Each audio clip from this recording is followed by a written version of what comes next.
Hello दोस्तों, मैं कुमार बेधड़क आपके अपने चैनल ज्ञान गंगा के एपिसोड मेरा पहला कदम संस्कृत भाषा की ओर भाग 3 में आपका स्वागत करता हूं। मैंने पिछले 3 भागों में आपसे कुछ जानकारी साझा की थी। देखते हैं मेरा प्रयास कितना सफल हो पाया।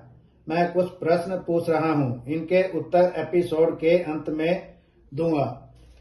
घोड़े को हम संस्कृत में क्या कहते हैं, कृपया करके बताएं। बैल को हम संस्कृत में क्या कहते हैं, बताएं। सस्कह को हम हिंदी में क्या कहते हैं, बताएं। चटकह को हम संस्कृत हिंदी में क्या कहते हैं, बताएं। अनार को हम संस्कृत में क्या कहते हैं, बताएं।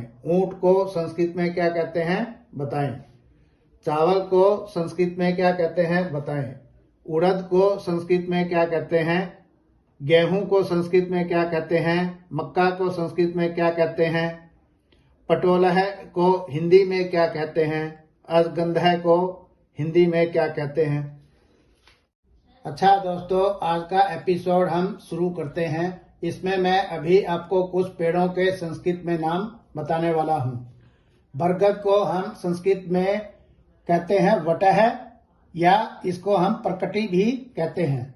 पीपल को हम कहते हैं अश्वत्थ, नीम को निम्बह, बबूल को कोक्रह, देवदार को बोलते हैं हम देवदारू, बांस को बोलते हैं वेत्सह, चीड़ को बोलते हैं भद्रदारू, शीशम को बोलते हैं सिंसपह। अच्छा दोस्तों, अभी मैं आपको कुछ फूलों के नाम भी संस्कृत में बता रहा हूँ। संस्कृत में नाम इस प्रकार हैं।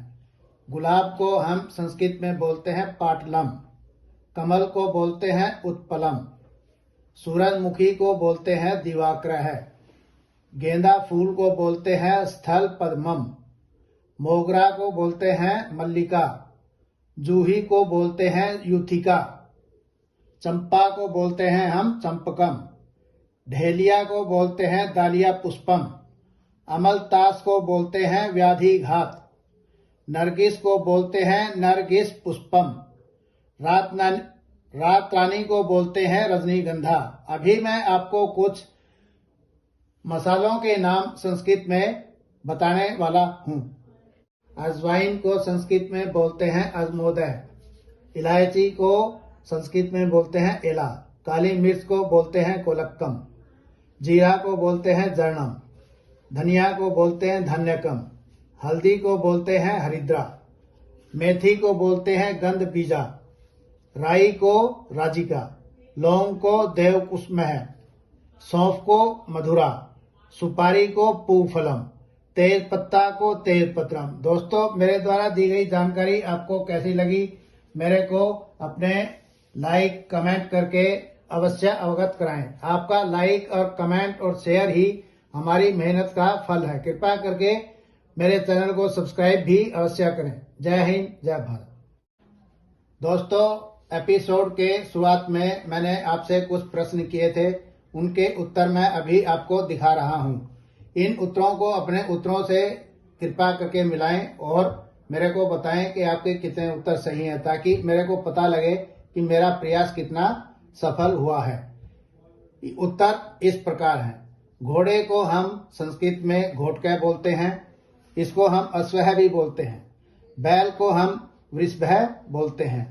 सस्कह, इसको हम हिंदी में बोलते हैं खरगोश। चटकह को बोलते हैं हम गोरैया। अनार को हम संस्कृत में बोलते हैं दाड़ीमय। ऊंट को बोलते हैं हम क्रमेलकह। तंडुलह को हम चावल को हम तंडुलह बोलते हैं। उड़द को बोलते हैं हम मासह। गेहूं को बोलते हैं गोधूमः। मक्का को बोलते हैं स्तंभकरी। पटोलह को हिंदी में बोलते हैं हम परवल, और अजगंधह को बोलते हैं हम हिंदी में पुदीना।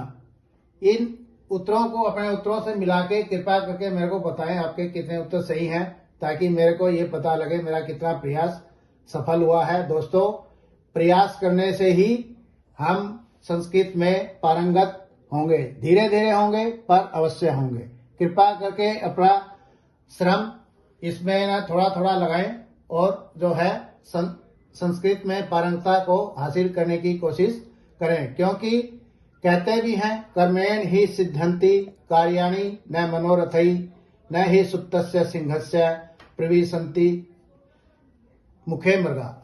अर्थात कर्म करने से ही, प्रयास करने से ही कार्य सफल होते हैं। केवल हमारी जो है इच्छाएं करने से कार्य सफल नहीं होते। जैसे सोए हुए शेर के मुंह में शिकार अपने आप नहीं आता, मृग अपने आप नहीं आता, उसको थोड़ा बहुत प्रयास तो करना ही पड़ता है। इसी प्रकार थोड़ा बहुत प्रयास करके हम संस्कृत में सफल हो सकते हैं। कृपया करके मेरे साथ चलें और संस्कृत में अपने आप को सफल और पारंगत बनाने की कृपा करें। थैंक यू, धन्यवाद।